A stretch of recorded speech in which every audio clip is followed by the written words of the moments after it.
ఎన్నో సంవత్సరాలు నన్ను దాటిపోవుచున్నవి, నాశలు నకలలనే వెంబడించుచుంటిని.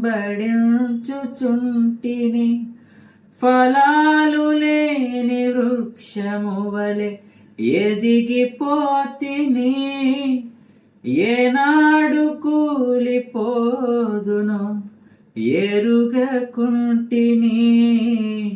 నా మరణ రోదన ఆలకించుమో ప్రభు, మరల నన్ను నూతనముగా చిగురు వేయని. నా బ్రతుకు దినములు లెక్కింప నేర్పుము, దేవాయి భువిని వీడు గడియ నాకు చూపుము.